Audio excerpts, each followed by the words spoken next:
Hello friends, आप सभी को मेरा नमस्कार। आप सभी का आरएनटी परिवार में स्वागत है।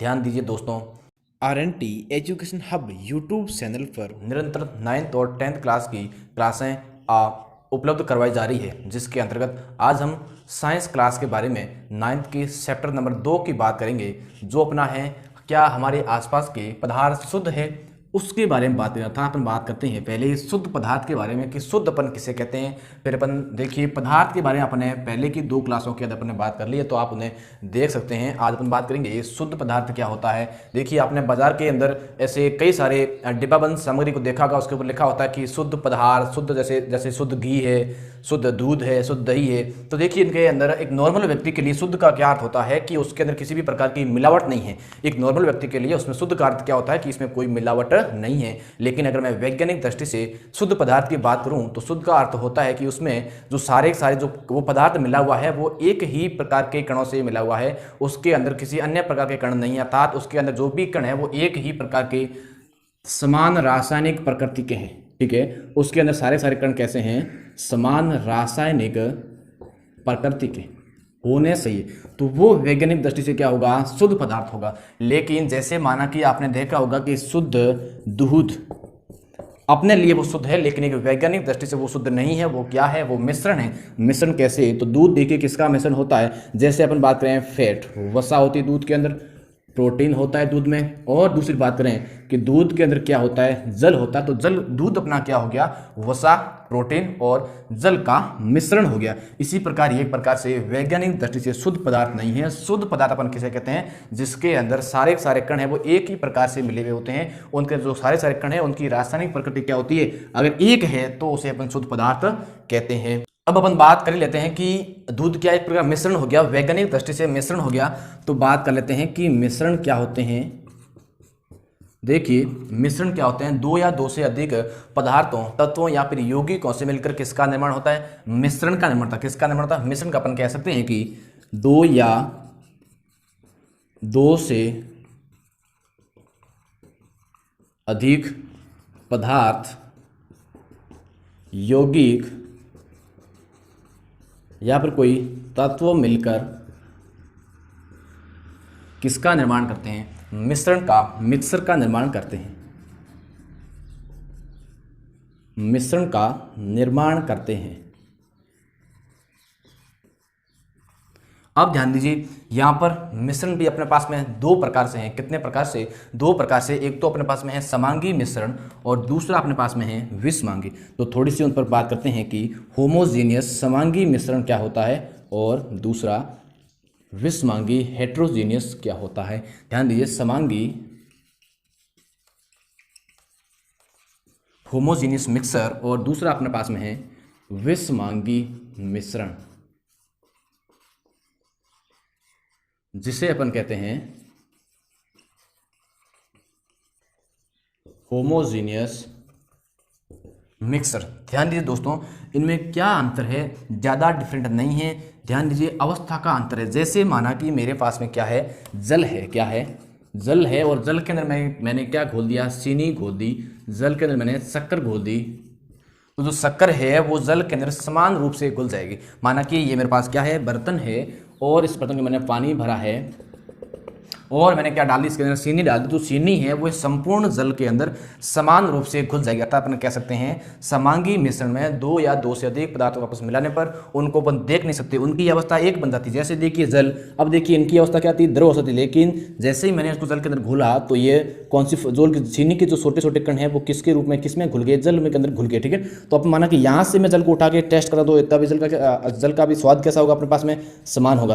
अगर मैं यहाँ से भी जल का टेस्ट करूँ तो जल का कैसा होगा? मीठा होगा। कहने का मतलब जो चीनी है वो क्या होगी? संपूर्ण जल में घुल गई है। लेकिन अगर देखिए मैं खोलता हूं नमक प्लस, सॉरी नमक नहीं, जल और किसको बोलता हूं? कंकड़ को या पत्थर को, क्या ये आपस में घुल सकते हैं? नहीं घुल सकते। तो ये अपना मिश्रण कैसा होगा? विषमांगी मिश्रण। जैसे देखिए जल प्लस चीनी, जल प्लस चीनी, ये भी अपना जल प्लस तेल, कैसा मिश्रण होगा? विषमांगी मिश्रण। अर्थात विषमांगी मिश्रण में क्या होता है, किसी भी दो पदार्थ को आपस में घोलने पर दोनों को अपन अलग अलग देख सकते हैं। माना कि जल, ये आपका जल है और जल के अंदर आपने क्या डाल दिया, कोई भी तेल पदार्थ डाले तो तेल हल्का होने के कारण ये जल के अंदर ऊपर रहेगा, तो अपन कह सकते हैं आसानी से इसके अंदर दो पदार्थ है, जल और तेल। तो इस प्रकार का मिश्रण अपना क्या होगा, विषमांगी मिश्रण। और समांगी मिश्रण में क्या होगा, जो भी आपने जो घोला है वो उस संपूर्ण जल के अंदर समान रूप से घुल जाएगा, लेकिन इसमें आपने जो भी पदार्थ जल के अंदर घोला है, आपस में मिलाया है, उसकी मात्रा संपूर्ण में समान रूप से नहीं होगी। जैसे देखिए मैं एग्जाम्पल और लेता हूँ, जल और बालू का। इसका एग्जाम्पल लेता हूँ जल और बालू का। तो देखिए क्या होगा, बालू है वो जल के पेंदे के अंदर बैठ जाएगी, तो इसका मतलब दोनों आपस में नहीं मिल रहे हैं। इसका मतलब एक किस प्रकार का मिश्रण है, विषमांगी मिश्रण है। और इसके लिए मैं और एग्जाम्पल लूँ कि जल प्लस नमक, जल प्लस नमक, तो ये अपना कैसा मिश्रण होगा, समांगी मिश्रण होगा। जल के अंदर नमक को घोलने के पश्चात अपन नमक को अलग नहीं देख सकते, तो अपना मिश्रण कैसा हो जाएगा, समांगी मिश्रण हो जाएगा। ठीक है। अब और दूसरी बात यह है कि आप क्या करोगे, जो अपना नमक है वो संपूर्ण जल में एक समान रूप से घुल जाएगा। यहाँ का जल भी कैसा होगा, नमक हो तो खारा हो जाएगा, और यहाँ का जल भी कैसा हो जाएगा, अपना खारा हो जाएगा। अर्थात इसके अंदर जो भी आप पदार्थ घोल रहे हो वो उसकी समान मात्रा संपूर्ण विलयन के अंदर क्या होगी, घुल जाएगी। लेकिन इसके अंदर समान जो भी मात्रा आपने घोला है उसकी समान मात्रा संपूर्ण विलयन में नहीं घुल पाएगी। ऐसा में अपना क्या कहलाता है, विषमांगी, या फिर अपन कहते हैं हेट्रोजीनियस मिक्सर। आगे देखिए क्या होता है कि जो समांगी मिश्रण है, समांगी मिश्रण को अपन क्या कहते हैं, विलयन सॉल्यूशन कहते हैं, इन्हें अपन कहते हैं विलयन। क्या कहते हैं, सॉल्यूशन कहते हैं किसी समांगी मिश्रण को। जैसे माना कि मैंने क्या घोल दिया, जल और चीनी घोले, तो ये अपना क्या बन विलयन बन जाएगा। दूसरी बात, नमक और जल को घोल दिया तो ये भी अपना क्या बन जाएगा, एक सॉल्यूशन बन जाएगा, विलयन बन जाएगा। आगे अपन थोड़ी और बात करते हैं विलयन सॉल्यूशन के बारे में, कि किस प्रकार का होता है, ये कितने प्रकार का होता है, उनके बारे में बात करते हैं। हाँ, बात करते हैं विलयन के बारे में। देखिए दोस्तों, विलयन क्या होता है, सॉल्यूशन क्या होता है। अपन ने बात की कि विलयन एक प्रकार का समांगी मिश्रण है। विलयन क्या है, एक प्रकार का समांगी मिश्रण है। विलयन में क्या होता है, दो या दो से अधिक पदार्थों का क्या है, मिश्रण है। तो ये अपना क्या हो गया, दो या दो से अधिक पदार्थों का मिश्रण है। और ध्यान दीजिए, मिश्रण भी अपने पास में कैसा है, समांगी मिश्रण है, होमोजीनियस मिक्सचर है। ये आपको ध्यान रखना, किसके अंदर, विलयन के अंदर, सॉल्यूशन के अंदर। अब ध्यान दीजिए दोस्तों, विलयन के अंदर दो बातें, एक तो होता है विलेय, दूसरा होता है विलायक। एक होता है विलेय और दूसरा होता है विलायक, सोलवेंट्स। ध्यान दीजिए, विलायक क्या होता है और विलेय क्या होता है। अब देखिए, विलेय क्या होता है, जिसको घोला जाता है, जिसको घोला जाता है वो अपना क्या होता है, विलेय। तो अपन क्या लिखते हैं, जिसको घोला जाता है, जिसको घोला जाता है। और विलेय के अंदर क्या लिखोगे, जिसमें घोला जाता है। क्या लिखोगे, जिसमें घोला जाता है, वो अपना क्या कहलाता है, जिसमें घोला जाता है। दूसरी बात, विलायक की हमेशा मात्रा क्या होती है, ज्यादा होती है। मैं जल के अंदर चीनी को घोलूंगा तो यहाँ पर अपना जल क्या हो जाएगा, विलायक हो जाएगा, इसलिए तो जल की मात्रा क्या होगी, ज्यादा होगी। तो विलेय की मात्रा क्या होगी, कम होगी। इसकी मात्रा क्या होगी, कम होगी। और इनकी मात्रा क्या होगी, इनकी मात्रा ज्यादा होगी, इनकी मात्रा अधिक होगी। दूसरी बात देखिए, इन्हें अपन कह सकते हैं जो घुलता है, जो घुलता है वो तो क्या होता है, विलेय, और जो घोलता है वो अपना क्या हो जाएगा, विलायक। तो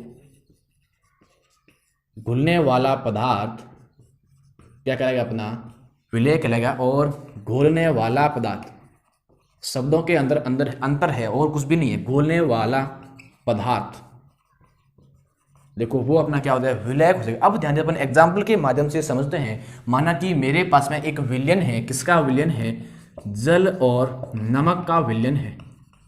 मेरे पास क्या है, जल और नमक का विलयन। तो मुझे बताइए, जल और नमक का कैसा विलयन है, समांगी मिश्रण है या फिर विषमांगी मिश्रण। ध्यान दें, अगर विषमांगी होता तो अपन उसको विलयन नहीं कहते। ये देखो कैसा मिश्रण है, समांगी मिश्रण है, होमोजीनियस मिश्रण है, इसलिए इसे अपन क्या कहते हैं, विलयन कहते हैं। और अपने कहा था कि समांगी मिश्रण को ही विलयन कहते हैं। तो ध्यान दीजिए, ये अपने पास में क्या एक प्रकार सॉल्यूशन है। इसके लिए मुझे बताइए विलायक क्या होगा और विलेय क्या होगा। ध्यान दीजिए, जिसको घोला जाता है, बोलो जल के अंदर आप क्या घोल रहे हो, नमक घोल रहे हो। तो जिसको घोला जाता है तो आपका कि जल और नमक में से, जल और नमक के मिश्रण में से आपका नमक क्या हो जाएगा, विलय हो जाए, क्योंकि जिसको आप घोल रहे हो जिसकी मात्रा क्या है, कम है, और घुलने वाला पदार्थ क्या है, नमक है, और यहाँ पर अपना क्या हो जाएगा, एग्जाम्पल के तौर पर यहाँ पर अपना हो जाएगा जल। तो जल क्या है, विलायक है, क्योंकि जल की मात्रा ज़्यादा है जिसमें घोला जाता है। आप जो नमक है किसमें घोल रहे हो, जल के अंदर घोल रहे हो, जिसकी मात्रा अधिक है, इसकी मात्रा अधिक है। दूसरी बात है, घोलने वाला पदार्थ, घोलने वाला शक्कर को सॉरी नमक को कौन घोल रहा है, जल घोल रहा है। दूसरा मैं एग्जाम्पल लूँ यहाँ पर कि शक्कर, बोलो शक्कर भी क्या होगी, अपना विलेय पदार्थ होगा, और इधर शक्कर किसमें घोल रहा हूँ, जल के अंदर घोल रहा हूँ। तो ये दोनों ही अपने पास में क्या है, विलायक है, सॉल्वेंट्स है, और ये अपने पास में क्या है, दोनों ही विलेय है, क्योंकि ये दोनों ही घुल रहे हैं। तो ध्यान दीजिए, विलेय और विलायक होता है। अब देखिए अपन विलयन को भी 2-3 प्रकार से बांट सकते हैं। कैसे, देखिए एक तो होता है ठोस विलयन, ठोस विलयन। दूसरा अपने पास में है द्रव विलयन, और तीसरा अपने पास में है गैसीय विलयन। ध्यान दीजिए, इनके अंदर क्या होता है अपन डिटेल से समझते हैं कि ठोस विलयन के अंदर क्या होता है। माना कि उसके अंदर, हाँ आगे अपन डिटेल से थोड़ी एग्जांपल के तौर पर अपन बात करते हैं आगे। हाँ, अब अपन बात करते हैं विलेयता के आधार पर विलयन के प्रकार। जैसे देखिए, अपने अपन बात की कि विलयन 3 प्रकार से, जिसमें सबसे पहला है अपना ठोस विलयन। अब ध्यान दीजिए, ठोस के अंदर क्या होता है, अब जैसे माना कि जो अपने मिश्र धातु हैं वो किसका एग्जाम्पल है, ठोस का, क्योंकि इसके अंदर विलेय पदार्थ और विलयन, ध्यान दीजिए, विलेय एवं विलायक दोनों कौन सी अवस्था में होते हैं, दोनों ठोस अवस्था में होते हैं, सॉलिड स्टेट में होते हैं। तो अपने पास में ठोस विलयन की क्या परिभाषा आई कि विलेय और विलायक दोनों ठोस अवस्था में होगी, और इसका अपने पास एग्जाम्पल क्या होगा, मिश्र धातुएं। क्या होगी, मिश्र धातुएं। ध्यान दीजिए दोस्तों कि अपन मिश्र धातुओं को विलयन क्यों कहते हैं, मिश्र धातुएं, क्योंकि मिश्र धातुओं के अंदर जो भी आपने अवयव घोला है, जो भी आपने अवयवों को मिलाया है, उनकी पृथक पृथक क्या होती है, मात्रा होती है, और उनको अपन पृथक पृथक दर्शा भी सकते हैं। जैसे देखिए, मैं एक एग्जाम्पल लेता हूँ मिश्र धातु का, पीतल। मैंने एग्जाम्पल क्या लिया, पीतल लिया। तो बताइए, पीतल मिश्र धातु है वो कौन कौन से धातुओं से मिलकर बनी होती है। तो इसमें एक तो अपना आता है तांबा, क्या आता है, तांबा, और दूसरी इसके अंदर मिश्र धातु है वो है जिंक। क्या है, जिंक। अब देखिए, ज्यादा मात्रा किसकी है, ज्यादा मात्रा इसके अंदर तांबे की है, और तांबे की प्रतिशत बात करें तो उसकी प्रतिशत मात्रा कितनी है, 70% है। और जिंक की बात करें तो यहाँ पर जिंक अपना कितने परसेंटेज है, 30% है। अब ध्यान दीजिए, तो अपना मिश्र धातु भी क्या हो गया, एक प्रकार से ठोस विलयन का ही एग्जाम्पल है। तांबा और जिंक दोनों के अंदर क्या है, अलग अलग मात्रा है। अब ध्यान दीजिए, फिर दूसरी में अगर मैं बात करूं तो जैसे अपने पास में आता है कॉपर और टिन की बनी होती है, तो कांसा मिश्र धातु किसकी है, कॉपर और टिन की है, अर्थात तांबा और टिन की क्या है, यह मिश्र धातु है। तो ध्यान दीजिए कि अपन ठोस विलयन किसे कहते हैं, जिसके अंदर जिसमें घोला जा रहा है, जिसको मिलाया जा रहा है, उसमें दोनों की प्रतिशत मात्रा क्या है, अलग अलग है, और उनकी दोनों देखिए विलय भी ठोस में और विलायक भी क्या है, ठोस में। तो ऐसे एग्जाम्पल अपन देख सकते हैं कि मिश्र धातुएं क्या होती है, नॉर्मली ठोस विलयन का ही अपने पास में एग्जाम्पल है। दूसरा देखिए अपने पास में एग्जाम्पल है, दूसरा अपना ठोस का विलयन का प्रकार है, उससे कहते हैं द्रव विलयन। क्या कहते हैं, द्रव विलयन। अब ध्यान दीजिए, द्रव विलयन के अंदर क्या होता है, माना कि विलायक, इसके अंदर ध्यान दीजिए, विलायक की प्रकृति होती है द्रव अवस्था में। कौन सी अवस्था में, द्रव अवस्था में, लिक्विड फॉर्म में। और जो हमारा विलेय होता है, जिसको अपन घोलते हैं, वह ठोस, द्रव, गैस, तीनों के अंदर हो सकता है। तो ध्यान दीजिए, इसके अंदर अगर मैं एग्जाम्पल की बात करूं तो ध्यान दीजिए, अगर जल के अंदर मैं क्या घोलता हूं, नमक घोलता हूं, चीनी घोलता हूं। अगर जल के अंदर मैं क्या डालता हूं, जैसे नींबू डालता हूं, नींबू का रस डालता हूं, तो भी अपना कौन सा विलयन होगा, द्रव विलयन होगा।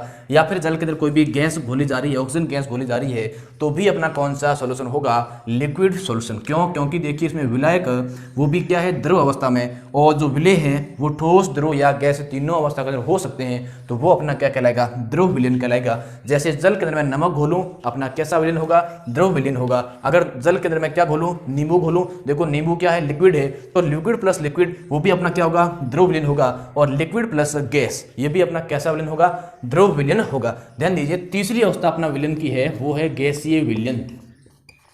वो भी क्या अपना गैसीय विलयन। और ध्यान दीजिए, गैसीय विलयन के अंदर क्या होता है, दो गैसों को अवस्था में आपस में घोला जाता है। जैसे इसमें विलायक कौन सी अवस्था में, गैस अवस्था में, और विलय जिसको आप घोल रहे हो वो भी अगर कौन सी अवस्था में, गैसीय अवस्था में, तो आपका विलय कौन सा होगा, गैसीय विलय होगा। ध्यान दीजिए, जैसे मैं क्या कर रहा हूं, ऑक्सीजन और नाइट्रोजन का मिश्रण है, वो अपना क्या कहलाएगा, गैसीय मिश्रण, न कि द्रव विलयन या फिर ठोस विलयन कहलाएगा। तो अपने देखिए तीन प्रकार के अपने पास विलयन है। क्या है, ठोस विलयन, विलय और विलायक दोनों ठोस होने चाहिए। तो तांबा हो गया, जिंक हो गया, इनको मिलाएंगे तो क्या बनेगा, पीतल बनेगा। और ये क्या अपने पास कांसा है, कॉपर और टिन, बहुत सारे मिश्र धातु। अपन क्या करेंगे, मिश्र धातुओं पर एक अलग से बढ़िया सा वीडियो बनाएंगे, वो भी ट्रिक के साथ में, ताकि वो आसानी से आपको याद हो सके। फिर अपना दूसरा है द्रव विलयन है। इसके अंदर क्या है, विलायक और विलय दोनों ही, सॉरी, विलायक तो क्या होना चाहिए, द्रव अवस्था में, और विलय आपका ठोस, द्रव या फिर गैस, तीनों फॉर्म में हो सकता है।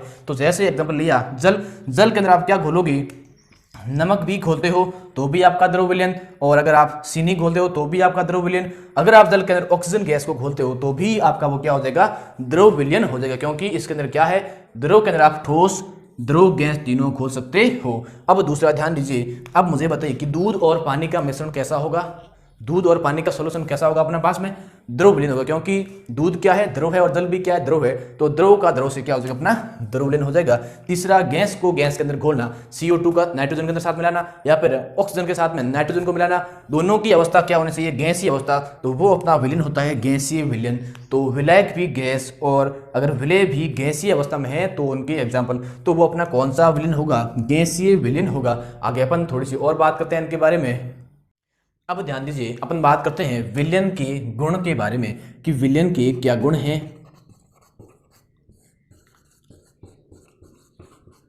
Properties of solution. ध्यान दीजिए दोस्तों, विलयन के गुणों के अंदर अपन बात करें अगर, तो विलयन के कणों का जो आकार है वो क्या होता है, बहुत ही छोटा। यहाँ तक मैं कह सकता हूं कि इनके विलय के कणों का आकार 1 नैनोमीटर। 1 नैनोमीटर क्या होता है, अगर मैं लिखूं 10 की घात 9 मीटर, 10 की घात -9 मीटर, अर्थात 1 मीटर के भी कितने भाग, 10 की घात 9 भाग करें अगर, तो भी उससे भी क्या होते हैं, विलयन के कणों का आकार क्या होता है, छोटा होता है। अब ध्यान दीजिए, इतने छोटे आकार के कारण हम विलय के कणों को आसानी से आंखों से नहीं देख सकते, आंखों से अपन बिल्कुल भी नहीं देख सकते। किनको, विलय के, विलयन के अंदर जो भी कण है उनको नग्न आंखों से नहीं देख सकते, क्योंकि इनका आकार बहुत ही क्या होता है, छोटा होता है। दूसरी अगर बात करें अपन, तो ध्यान दीजिए, विलय के कण बहुत ही छोटे होने के कारण, माना कि क्या है, कोई मेरे पास में बर्तन है, उसके अंदर क्या भरा हुआ है, विलयन भरा हुआ है, और विलयन के कण क्या अगर बहुत ही छोटे हैं तो प्रकाश मार्ग अपन उसमें से नहीं देख सकते। क्यों नहीं देख सकते, अगर देखो कण बड़े हैं तो उससे प्रकाश का क्या हो सकता है, परावर्तन हो सकता है, प्रकीर्णन हो सकता है, लेकिन उसके अंदर कणों का आकार क्या है, बहुत ही छोटा है। तो अपन कहते हैं कि विलयन में से गुजर रहे प्रकाश को भी अपन नहीं देख सकते। विलयन में से एक कण गुजर रहे प्रकाश को फैलाते नहीं है, गुजर रहे प्रकाश को फैलाते नहीं है, इसलिए अपन प्रकाश को भी विलयन में से नहीं देख सकते। इनका देखिए कारण क्या है, कारण इनका यह है कि विलयन के जो भी पार्टिकल्स है, जो भी कण हैं, वो बहुत ही क्या है, छोटे हैं, जिसके कारण प्रकाश है वो भी अपन को दिखाई नहीं देता है। दूसरी बात, विलयन के जो भी कण हैं उनको अपन सान कर भी पृथक नहीं कर सकते। किनको, विलयन के कणों को सान कर भी पृथक नहीं कर सकते। क्यों, क्योंकि इनके कणों का आकार क्या है, बहुत ही छोटा होने के कारण सान कर भी इनको पृथक नहीं किया जा सकता। दूसरी बात मैं कहूँ, अगर मैं किसी सॉल्यूशन को, अगर मैं क्या करूं, किसी सॉल्यूशन को एक स्थिर रख दूं, क्या रख दूं, स्थिर, या उसको शांत रख दूं, तो भी उसके जो विलय के कण है वो उसके पेंदे में नहीं बैठते हैं, उनके पेंदे में नहीं जमते हैं। इसका मतलब है कि पार्टिकल्स बहुत ही क्या है, छोटे कण हैं। और अपन कह सकते हैं कि विलयन अपना क्या है, स्थायी है। क्या है, स्थायी है। स्थायी क्यों है, क्योंकि कणों का आकार एक तो क्या है, बहुत ही छोटा है, उनको अपन नग्न आंखों से भी नहीं देख सकते। दूसरी बात, विलयन के कण गुजर रहे प्रकाश को भी नहीं फैलाते, जिसके कारण अपन उसमें से गुजर रहे प्रकाश को भी नहीं देख पाते। तीसरी बात, इनको विलयन के कणों को सान कर भी पृथक नहीं किया जा सकता। और चौथी बात है, अगर आप विलयन को रख दोगे तो उसमें से जो भी पार्टिकल्स है वो कण उसके पेंदे में नहीं जमेंगे। ध्यान दीजिए, जैसे मेरे पास में जल और नमक है, अब मैं इसको घोल लिया, क्या आप इनको सान कर अलग कर सकते हो, नहीं कर सकते। क्या आप इनमें से प्रकाश को देख सकते हो, नहीं देख सकते। क्या आप इनको थोड़ी देर के लिए शांत रख दोगे, क्या नमक के जो भी छोटे छोटे कण है वो क्या इसके बर्तन के पेंदे में जम जाएंगे, नहीं जमेंगे। इसका मतलब विलयन के ये सारे गुण क्या हो रहे हैं, मैच हो रहे हैं। अर्थात विलयन अपना क्या है, स्थायी है।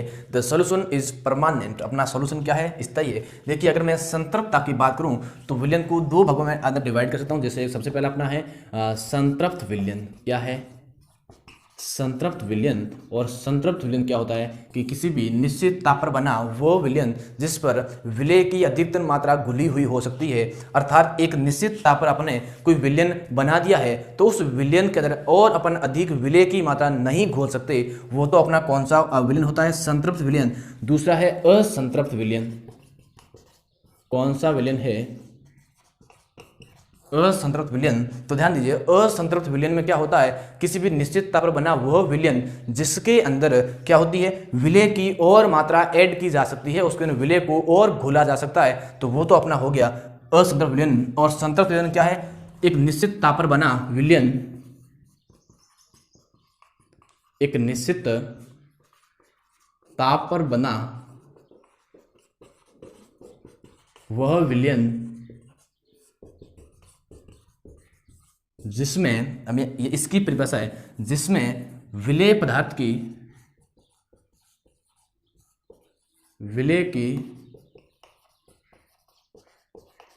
अधिकतम मात्रा खुली हो, क्या कहलाता है, अपना संतृप्त विलयन कहलाता है। इसके अंदर इस तापमान पर या इसमें और अधिक विलय नहीं घोला जा सकता है, क्या कहलाता है, संतृप्त विलयन।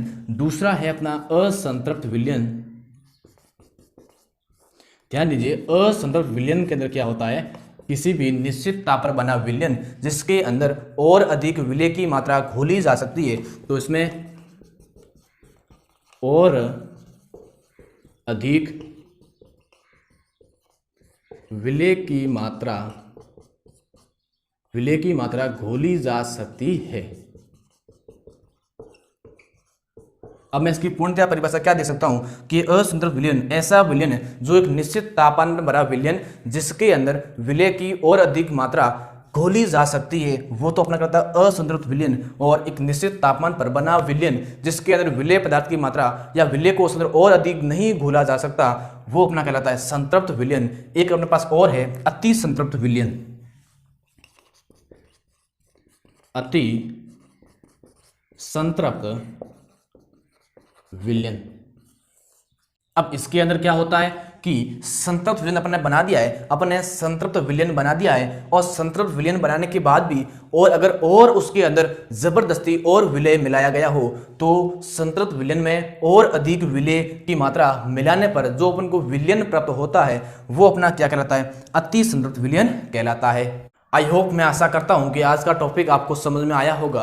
जहां पर बात की आज के वीडियो के अंदर शुद्ध पदार्थ के बारे में। शुद्ध पदार्थ किसे कहते हैं? नॉर्मली एक व्यक्ति के लिए शुद्ध का अर्थ होता है कि उसके अंदर कोई मिलावट नहीं हो, लेकिन वैज्ञानिक दृष्टि से वो पदार्थ शुद्ध नहीं है। वो पदार्थ क्या है? मिश्रण है, क्योंकि उसके अंदर बहुत सारे पदार्थ मिले हुए। जैसे अपने बात की थी दूध का, तो दूध क्या है? फैट्स, प्रोटीन और जल का क्या है? मिश्रण हो गया। तो दूध एक प्रकार शुद्ध पदार्थ नहीं है। लेकिन तो शुद्ध पदार्थ अपन किसे कहते हैं? जिसके सारे कण क्या हो? समान हो, उनके जो भी कण है उसकी रासायनिक प्रकृति क्या हो? समान हो। शुद्ध पदार्थ के जो भी कण है वो एक ही प्रकार से कणों से मिलकर बने होते हैं, तो उसे अपन शुद्ध पदार्थ कहते हैं। तो ध्यान दीजिए, आज का अपना वीडियो पढ़ा।